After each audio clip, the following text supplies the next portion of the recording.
శ్రీ గణేశాయ నమః. శారదా గురుభ్యో నమః. ఈటీవీ లైఫ్ ఆధ్యాత్మిక ఛానల్ ప్రేక్షకులకు శుభోదయం. శ్రీరస్తు కార్యక్రమానికి శుభస్వాగతం. కార్యక్రమంలో శుభతిథి అంశంలో నేటి పంచాంగ వివరాలు చూద్దాం. ఆంగ్ల తేదీ 22వ తేదీ 11వ నెల 2025 సంవత్సరం శుక్రవారం. స్వస్తి శ్రీ చాంద్రమాన శ్రీ విశ్వావసునామ సంవత్సరం దక్షిణాయనం హేమంత ఋతువు మార్గశిర మాసం శుక్లపక్షం విధియ తిథి మధ్యాహ్నం 2 గంటల 47 నిమిషాల వరకు, అనంతరం తదియ.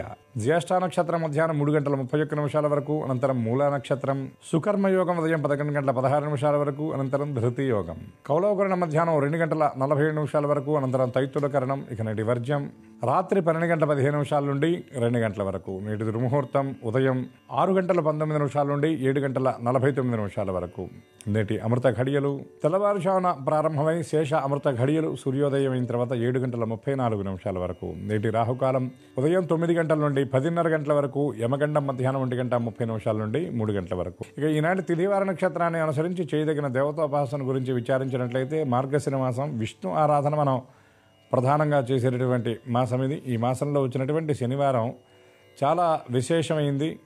అదేవిధంగా ముఖ్యంగా దక్షిణాదిలో తమిళనాడు వాళ్ళు వెంకటేశ్వర స్వామికి మార్గశిర మాసంలో వచ్చినటువంటి శనివారాల్లో పిండి దీపారాధన అని చాలా విశేషంగా చేస్తారు.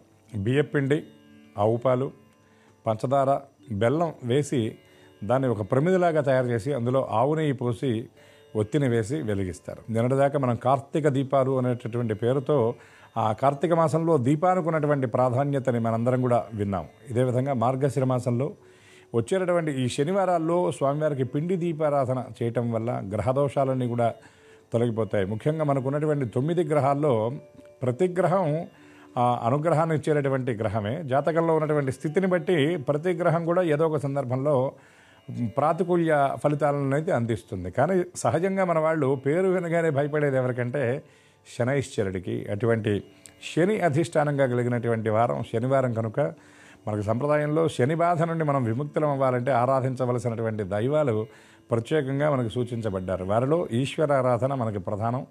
దానితో పాటు వెంకటేశ్వర స్వామిని ఆశ్రయించడం వల్ల ఆ శని బాధ అనేది నివృత్తి అవుతుంది. ఎందుకంటే సాక్షాత్తు శనైశ్చరుడు సైతం కలి ఆరంభంలో వెంకటేశ్వర స్వామి కోసం తపస్సు చేసి, ఓ శనైశ్చర, నీకేం వరం కావాలని అడిగితే, ఏం లేదు స్వామి, నా పేరు వింటేనే, నా వారం చెబితేనే అందరూ భయపడుతున్నారు, అట్టి నాకు జనాల్లో భయం పోయి నన్ను ఆదరించేలాగా చూడాలంటే అప్పుడు వెంకటేశ్వర స్వామి చెప్పారట, నీవు అధిష్టానంగా ఉన్నటువంటి నీ శనివారం, ఈ శనివారం ఏదైతే ఉందో ఆనాడు పూజ చేసేటటువంటి భక్తులను నేను అనుగ్రహిస్తాను అని చెప్పి శనివారం నాడు స్వామి పూజలు అందుకోవడం ఆరంభించాడు. అందుకని శనివారం అనగానే మనం శనైశ్వరుని జ్ఞాపకం చేసుకోవడం కాకుండా కలియుగ వరదుడు శ్రీయపతి శ్రీనివాసుణ్ణి మనం గుర్తుకు తెచ్చుకోవాలి. తద్వారా శని అనుగ్రహం కూడా మనకి పరిపూర్ణంగా లభిస్తుంది. ఎందుకంటే కలౌ వెంకటనాయక అని శాస్త్రవచనం. కృతేతు నారసింహశ్చ త్రేతాయాం రఘునందన ద్వాపరే వాసుదేవశ్చ కలౌ వెంకటనాయక అని మనకు శాస్త్రం చెప్తున్నటువంటి మాట. కృతయుగంలో నారసింహుడు, త్రేతాయుగంలో రామచంద్రుడు, ద్వాపర యుగంలో కృష్ణ పరమాత్మ యుగ పురుషులైతే కలియుగంలో ఆరాధించదగినటువంటి దైవం ఎవరంటే వెంకటేశ్వరుడు. సర్వపాపానే వేం ప్రాహు కట తద్దాహ ఉచ్యతే. ఆ నామంలో ఉన్నటువంటి విశేషం ఏమిటంటే వేం అంటే చాలట, సమస్త పాపాలకు ఆ అక్షరం నిలయమైతే కట అంటే పాపములు వెంటనే పోతాయి. తస్మాత్ వెంకట శైలోయం. ఈ వెంకట అనేటటువంటి శబ్దాన్ని చెబితేనే పాపాలు నశిస్తాయి. ఇక మరొక పేరు ఏమిటంటే వెంకట ఈశ్వరుడు అన్నారు. అంటే నాయకుడు, సమస్త బ్రహ్మాండాలకు ఆయన నాయకుడు కనుక వెంకటేశ్వరుడు అన్నారు. అంతేకాకుండా ఈ కలియుగ నాయకుడు, కలియుగంలో అర్చావతారం. ఆయన కనుక దర్శించిన, ఆయన్ని స్మరించిన, అదేవిధంగా ఆయన్ని అర్చించిన అనంతమైనటువంటి ఫలితాలను ఇచ్చేటటువంటి భక్త సులభుడు, కోరిన భక్తుల పాలిట కొంగు బంగారం శ్రీ వెంకటేశ్వర స్వామి. అట్టి వెంకటేశ్వర స్వామి యొక్క ఆరాధన, వెంకటేశ్వర నామస్మరణ. మనకి వెంకటేశ్వర వజ్రకవచ స్తోత్రం అని సంప్రదాయంలో స్తోత్రాల్లో కనబడుతుంది. ఆ స్తోత్ర పారాయణ కనుక చేసినట్లయితే విశేషమైన ఫలితాన్ని మనందరం పొందగలుగుతాం. ఈ పిండి దీపారాధనతో పాటు వెంకటేశ్వర వజ్రకవచ స్తోత్ర పారాయణ ఈ మార్గశిర మాసంలో ఈ విదయనాడు అందరూ చేసి యథాశక్తిగా శ్రీనివాసుని యొక్క కృపకు పాత్రలు అవుతారని, అవ్వాలని ఆశిస్తూ స్వస్తి.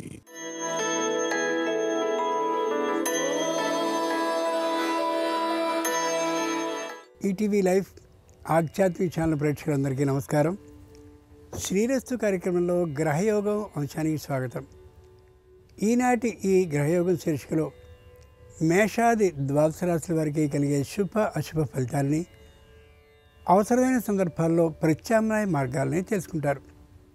అంతేకాక ఏ రాశి వారికి ఏ దైవ దర్శనం అనుకూలమో, ఏ రాశి వారికి ఏ దిక్ప్రయాణం లాభకరమో, ఏ రాశి వారు ఏ రంగు దుస్తులు ధరించినట్లయితే సర్వకార్య పరిసమాప్తి అవుతుందో, ఏ రాశి వారికి ఏ సంఖ్య నేటికి మాత్రం అదృష్ట సంఖ్యగా పరిణమించబోతుందో ఆ విశేషాలని క్రమంగా తెలుసుకుంటారు.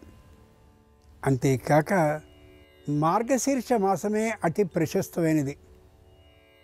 అందున శనివారానికి ప్రత్యేకమైన ప్రాముఖ్యం కూడా ఉంది. ఈ మార్గశీర్షంలో ఆ శనివారం నాడు సాలగ్రామ పూజని ఏ విధంగా చేయాలి, కలిగే ఫలితాలేమిటి అనే విశేషాన్ని శ్రీకరం శీర్షికలో ఇప్పుడు తెలుసుకుందాం.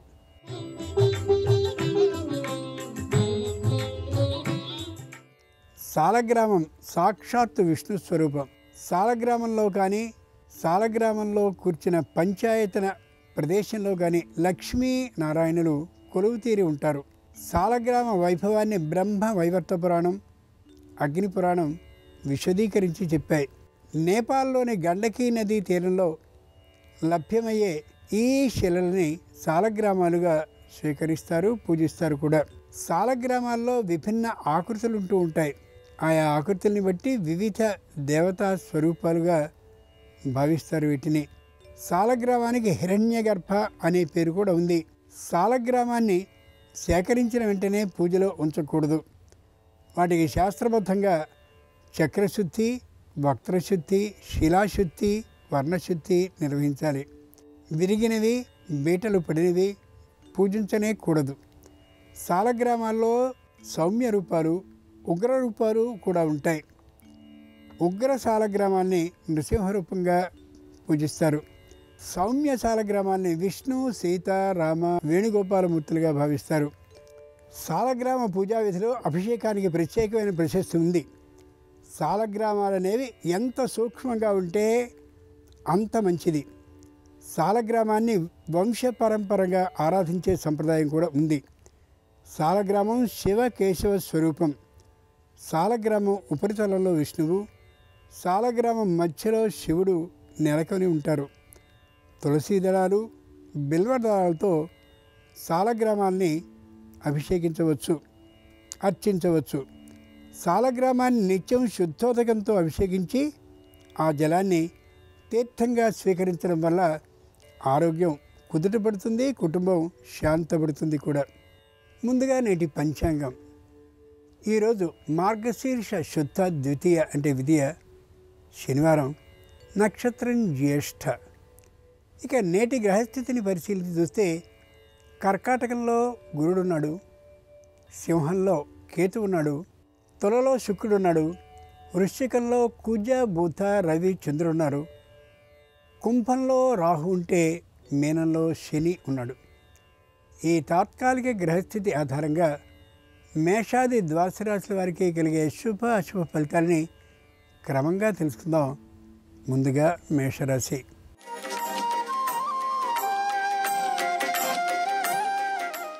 ఈరోజు మేషరాశి వారి ఫలితాలని పరిశీలించి చూస్తే తాత్కాలికంగా గ్రహబలం తక్కువగా ఉన్నటువంటి కారణంగా తేలికగా అయ్యేటటువంటి పని కూడా విశేషమైనటువంటి శ్రమదాయకం అవుతూ మొత్తానికి పని పూర్తి అయ్యే అవకాశం ఉంటుంది. మానసికమైన శ్రమ బాగా ఉండే అవకాశం గోచరిస్తోంది.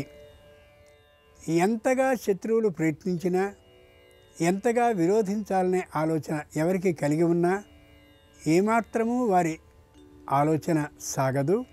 పనులన్నీ పూర్తయ్యే అవకాశం విశేషంగా ఉంటూ ఉంటుంది.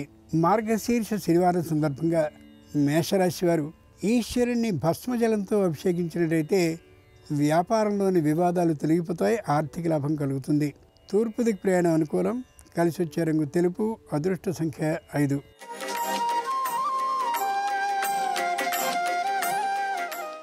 ఈరోజు వృషభ రాశి వారి ఫలితాలని పరిశీలన చేస్తే గ్రహబలం విశేషంగా ఉన్నటువంటి కారణంగా పై అధికారులతో సమన్వయ భావంతోనే ఉంటారు. ఎక్కడా ఎవరితోనూ వాద విరోధ భావాన్ని కలిగి ఉండరు. శారీరకమైనటువంటి ఆరోగ్యం చాలా చక్కగా ఉంటూ ఉంటుంది. అంతకుముందున్న అనారోగ్యం తొలగిపోయే అవకాశం పుష్కలంగా గోచరిస్తుంది. సంతానానికి సరైనటువంటి కళాశాల ప్రవేశం కానీ లేదా ఉద్యోగ ప్రాప్తి కానీ ఉండే అవకాశం ఉంది. రావాల్సినటువంటి బకాయిలన్నీ కూడా అశ్రమంగా అయాచితంగా వచ్చే అవకాశం ఉండొచ్చు. మార్గశీర్ష శనివారం సందర్భంగా వృషభ రాశి వారు శని స్తోత్రాన్ని 19 మార్లు పఠించి నువ్వుల్ని దానంగా సమర్పించినట్లయితే శని గ్రహ వ్యతిరేకత పూర్తిగా తొలగిపోతుంది. ఈశాన్య దిక్ ప్రయాణం అనుకూలం. కలిసి వచ్చే రంగు తెలుపు. అదృష్ట సంఖ్య 3.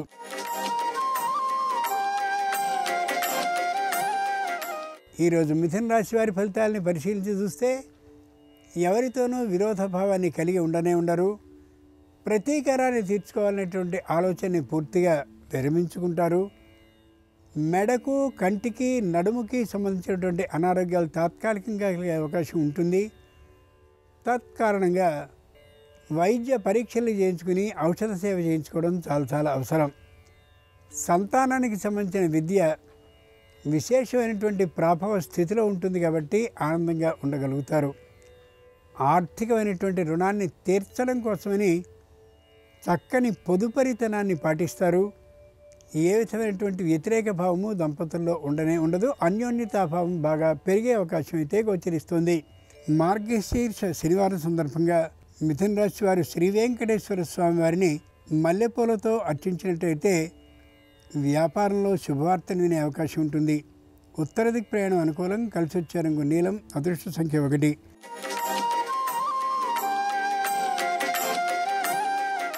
ఈరోజు కర్కాటక రాశి వారి ఫలితాలని పరిశీలన చూస్తే మానసికంగా దృఢంగా ఉంటారు. ధనాన్ని వ్యయం చేసే విషయంలో మరింత పట్టుదలతో ఉంటారు. కుటుంబ సభ్యులందరూ కొద్ది వ్యతిరేకించినప్పటికీ కూడా ఆ విధమైన పొదుపరితనాన్ని పాటిస్తూనే ఉంటారు. ఆర్థికంగా ఎవరి నుండి రుణాన్ని తీసుకునేటటువంటి ఆలోచనతో ఉండరు. నూతనమైనటువంటి స్థిరమైన లేదా చరమైన ఆస్తుల్ని స్వీకరించడానికి ఇష్టాన్ని చూపరు. దూరభార ప్రయాణాలు చేయడం కోసం శారీరకమైనటువంటి అనారోగ్యం అడ్డు వచ్చేటువంటి కారణంగా చేయలేకపోతారు. ముఖ్యంగా ఆర్థికమైనటువంటి విషయాల్లో మరింత జాగ్రత్తగా ఉండేటువంటి కారణంగా కుటుంబంలో తాత్కాలికమైనటువంటి చిరుబురులు ఏర్పడే అవకాశం ఉండొచ్చు.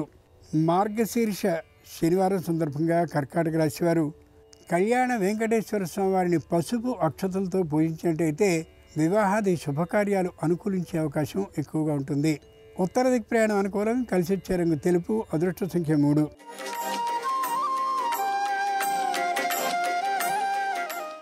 ఈరోజు సింహరాశి వారి ఫలితాలని పరిశీలించి చూస్తే శారీరకమైనటువంటి ఆరోగ్యం కొద్దిగా దెబ్బతినే అవకాశం ఉండొచ్చు. ఏ విధమైనటువంటి క్రోధభావము లేకుండా అందరితోనూ సామరస్య భావంతో వ్యవహరిస్తూ ఉంటారు. రుణాన్ని తీసుకుని ముఖ్యంగా స్థిరమైనటువంటి ఆస్తుల్ని పెంచాలనేటటువంటి తీరుగా ప్రయత్నాలను విశేషంగా ప్రారంభిస్తారు.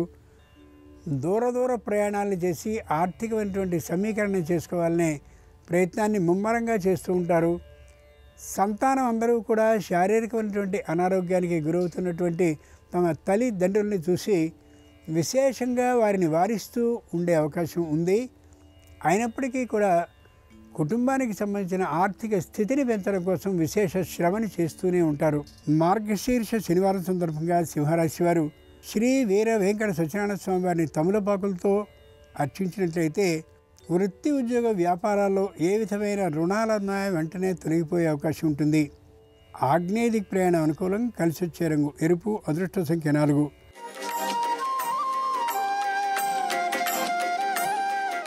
ఈరోజు కన్యారాశి వారి ఫలితాలని పరిశీలన చూస్తే ఆర్థికమైనటువంటి లాభం కోసం విశేషమైన తపనని పడుతూ ఉంటారు.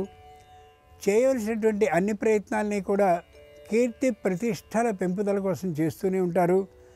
ముఖ్యంగా కవులు, గ్రంథకర్తలు, అలాగే రచయితలు, ఇంకా ఏవైనా ఆ తీరు ఆలోచన కలిగినటువంటి వారికి విశేషమైన ఆర్థిక లాభం, పురస్కార లాభం కూడా ఉండే అవకాశం ఉంది. అన్ని రంగాల్లోనూ ప్రముఖులైనటువంటి వారితో విశేషమైనటువంటి పరిచయాల్ని ఏర్పాటు చేసుకుంటారు. మధ్యలో కుటుంబానికి సంబంధించినటువంటి చిన్నమైన తేడాలు కలిగినప్పటికీ కూడా అవి బయటకు రాకుండా ఉండేలా, సరహస్యంగా ఉండేలా జాగ్రత్త పడతారు. మార్గశీర్ష శనివారం సందర్భంగా కన్యారాశి వారు అర్ధనారీశ్వర స్వామి వారిని పంచ విధాలైన పుష్పాలతో అర్చించినట్టయితే సకల సమస్యలు తొలగిపోతాయి. ఉద్యోగంలో పశ్చిమ దిక్ ప్రయాణం అనుకూలం. కలిసి వచ్చే రంగు ఆకుపచ్చన. అదృష్ట సంఖ్య 8.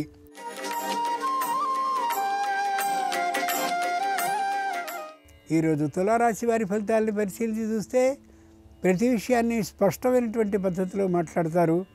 ఏ విధమైన దాపరికము ఉండకుండా ఉంటారు. స్వదేశంలో ఉన్నవారు విదేశాలకి, విదేశంలో ఉన్నవారు స్వదేశానికి తప్పక వచ్చే అవకాశాలు మెండుగా గోచరిస్తున్నాయి.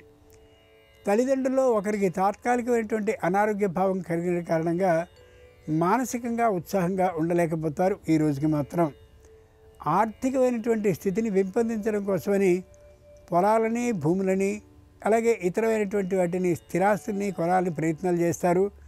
అయితే ఈ రోజుకి మాత్రం ఆ ప్రయత్నాలు సఫలం కాకపోవచ్చు. మార్గశీర్ష శనివారం సందర్భంగా తులారాశి వారు శ్రీకృష్ణుని పూజించి తులసీ దళాలతో అర్చన అయిన పిమ్మట వెన్నెల నైవేద్యంగా సమర్పించేటైతే సకల విధాలైన సమస్యలు పరిష్కరింపబడతాయి. ఉత్తర దిక్ ప్రయాణం అనుకూలం. కలిసి వచ్చే రంగు పసుపచ్చన. అదృష్ట సంఖ్య 5.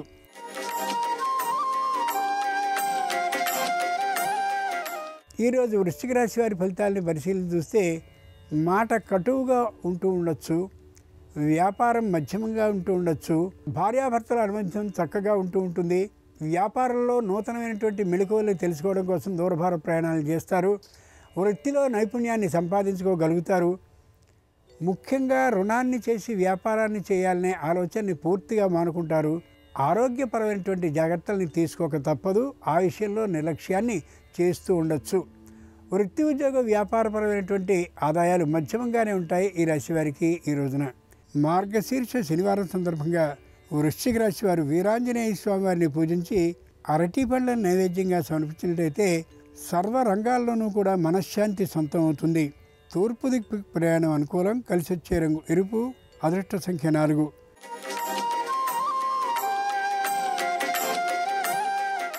ఈరోజు ధనురాశి వారి ఫలితాలని పరిశీలన చూస్తే అహంకార భావంతో ప్రవర్తిస్తారు.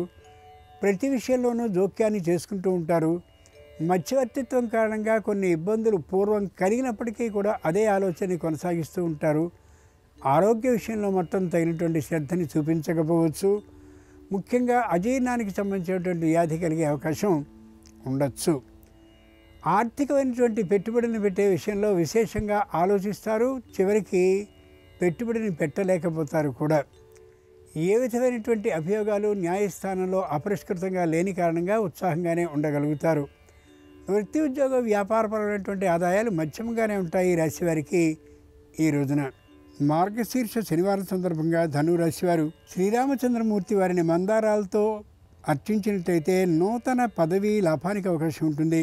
పశ్చిమ దిక్ ప్రయాణం అనుకూలం. కలిసి వచ్చే రంగు నీలం. అదృష్ట సంఖ్య 7.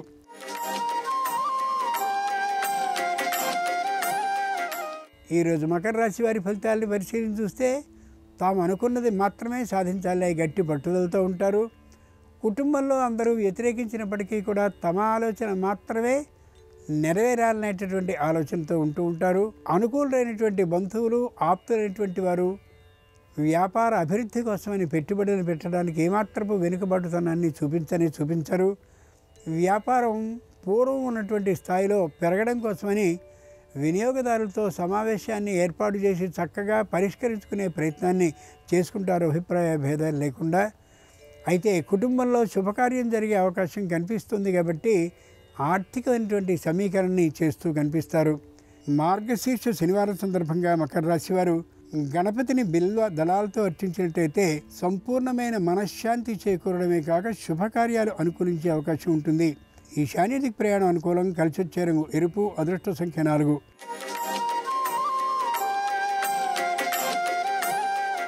ఈరోజు కుంభరాశి వారి ఫలితాలని పరిశీలన చూస్తే ప్రతి విషయంలోనూ కూడా గుంఫనతనాన్ని పాటిస్తూ ఉంటారు.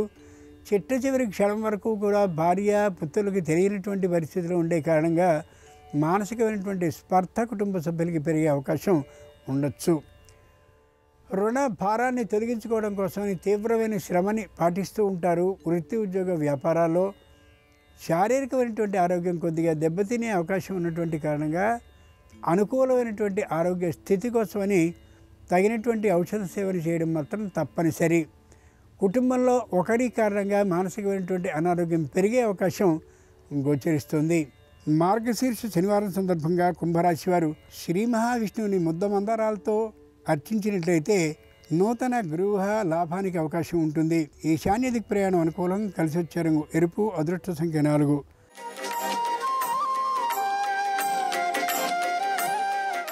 ఈరోజు మీన రాశి వారి ఫలితాలని పరిశీలించి చూస్తే శారీరకమైనటువంటి అనారోగ్యం విశేషంగా పెరుగుతూ ఉంటుంది. మానసికమైనటువంటి అనారోగ్యం మధ్యమ స్థాయిలో ఉండే అవకాశం ఉంది. వృత్తిపరమైనటువంటి ఆదాయం పెద్దగా ఉండకపోవచ్చు.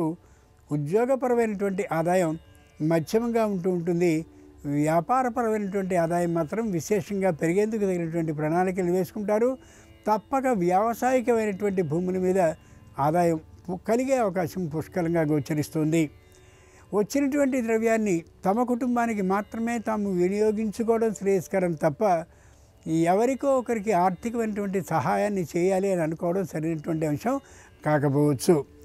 మార్గశీర్ష శనివారం సందర్భంగా మీన రాశి వారు శ్రీ మహావిష్ణువుని ముద్ద మందారాలతో అర్చించినట్లయితే ఆందోళన పూర్తిగా తొలగిపోవడమే కాక రావాల్సిన బకాయిలన్నీ తప్పక వస్తాయి. వ్యాపార అభివృద్ధి జరిగే అవకాశం ఉంటుంది.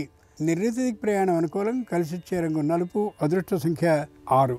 ఇవి ఈనాడు ద్వాదశ రాశుల వారికి కలిగే శుభ అశుభ ఫలితాలు.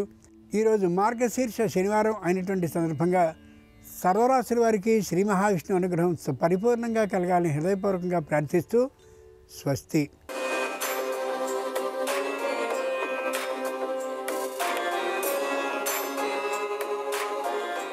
నమస్కారం. శనివారం కలియుగ ప్రత్యక్ష దైవమైన వెంకటేశ్వర స్వామికి ప్రీతిపాత్రమైన రోజు. ఈ సందర్భంగా తిరుమల యాత్ర చేసినప్పుడు తిరుమల యాత్ర ద్వారా సంపూర్ణంగా వెంకటేశ్వరుడి అనుగ్రహం కలగాలంటే తిరుమల క్షేత్ర దర్శనం ఎటువంటి విధి విధానాలతో నిర్వహించాలో, తిరుమల క్షేత్రంలో పాటించాల్సిన ముఖ్యమైన విధి విధానాలేంటో, తిరుమలలో పుష్కరిణి దగ్గర వ్యూహలక్ష్మి మంత్రాన్ని ఎలాంటి నియమాలు పాటిస్తూ జపిస్తే సమస్త శుభ ఫలితాలు చేకూరతాయో నేటి శుభం లాభం అనే శీర్షికన పరిశీలిద్దాం. కలియుగ ప్రత్యక్ష దైవమైన వెంకటేశ్వరుడి సంపూర్ణమైన అనుగ్రహం కలగాలంటే ప్రత్యేకమైన విధి విధానాలతో తిరుమల క్షేత్రానికి వెళ్ళి వెంకటేశ్వర స్వామిని దర్శనం చేసుకోవాలి. తిరుమల యాత్ర వెళ్ళే వాళ్ళు ఎవరైనా సరే ముందుగా కాణిపాకం వెళ్ళి కాణిపాకంలో ఉన్నటువంటి వినాయకుడిని దర్శనం చేసుకోవాలి. ఆ తర్వాత తిరుచానూరు క్షేత్రానికి వచ్చి తిరుచానూరులో ఉన్నటువంటి పద్మ సరోవరంలో స్నానాన్ని ఆచరించి తిరుచానూరులో ఉన్నటువంటి పద్మావతి అమ్మవారిని దర్శనం చేసుకోవాలి. ఆ తర్వాత కపిల తీర్థానికి వెళ్ళి కపిల తీర్థంలో స్నానం ఆచరించి కపిలేశ్వర స్వామి వారిని దర్శనం చేసుకోవాలి. ఆ తరువాత తిరుమల కొండ మీద ఉన్నటువంటి వరాహస్వామి వారిని దర్శనం చేసుకోవాలి. వరాహస్వామి వారి అనుగ్రహం పొందిన తర్వాత ఆనంద నిలయంలోకి ప్రవేశించి కలియుగ ప్రత్యక్ష దైవమైనటువంటి వెంకటేశ్వర స్వామిని దర్శనం చేసుకొని ఆ తర్వాత శ్రీకాళహస్తి క్షేత్రానికి వెళ్ళి అక్కడ ఉన్నటువంటి పరమేశ్వరుణ్ణి దర్శనం చేసుకోవాలి. ఇలా ప్రత్యేకమైన విధి విధానంతో తిరుమల క్షేత్రంలో వెంకటేశ్వర స్వామిని దర్శనం చేసుకుంటే తిరుమల యాత్ర సంపూర్ణమైన శుభ ఫలితాలను సిద్ధింపజేస్తుంది. అలాగే తిరుమల కొండ మీద ఉన్నప్పుడు కొన్ని ముఖ్యమైన నియమాలు పాటించాలి. తిరుమల క్షేత్రంలో కొండ మీద ఉన్నప్పుడు ఎట్టి పరిస్థితుల్లో కూడా ఎదుటి వారిని దూషించరాదు. అలా చేస్తే వెంకటేశ్వర స్వామి అనుగ్రహం తగ్గిపోతుంది.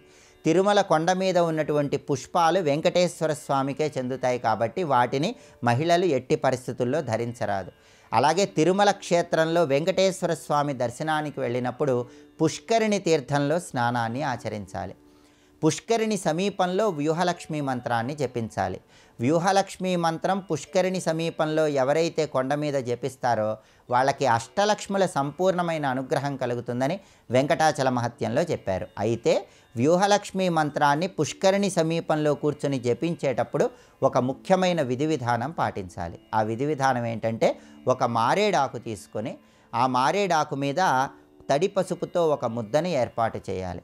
దానికి పై భాగంలో ఎడమవైపు కుడివైపు కుంకుమ బొట్లు పెట్టి అక్షింతలతో ఆ మారేడు దళం మీద ఉన్న పసుపు ముద్దకు పూజ చేస్తూ ఓం కీర్తిం ఆవాహయామి, ఓం జయాం ఆవాహయామి అనే 2 మంత్రాలు 21 సార్లు పఠించాలి. ఎందుకంటే వ్యూహలక్ష్మి అమ్మవారికి కీర్తి జయ అనేటటువంటి పరిచారికలు ఉంటారు. కాబట్టి ముందుగా ఆ పసుపు ముద్దలో కీర్తి జయ అనేటటువంటి వ్యూహలక్ష్మి అమ్మవారి అనుచరులను కూడా ఆవాహన చేసిన తర్వాత ఓం శ్రీ ఓం నమః పరమలక్ష్మై విష్ణు వక్షస్థల స్థితాయై రమాయై ఆశ్రిత తారకాయై నమో వహ్నిజాయై నమః అనేటటువంటి వ్యూహలక్ష్మి మంత్రాన్ని 108 లేదా 54 లేదా 21 సార్లు పఠించాలి. ఇలా పుష్కరిణి సమీపంలో కీర్తి, జయ అనే పేర్లు కలిగినటువంటి అమ్మవార్లను పసుపు ముద్దలో ఆవాహన చేసి 108 సార్లు వ్యూహలక్ష్మి మంత్రం చదివితే జీవితంలో ధనానికి లోటు ఉండదని,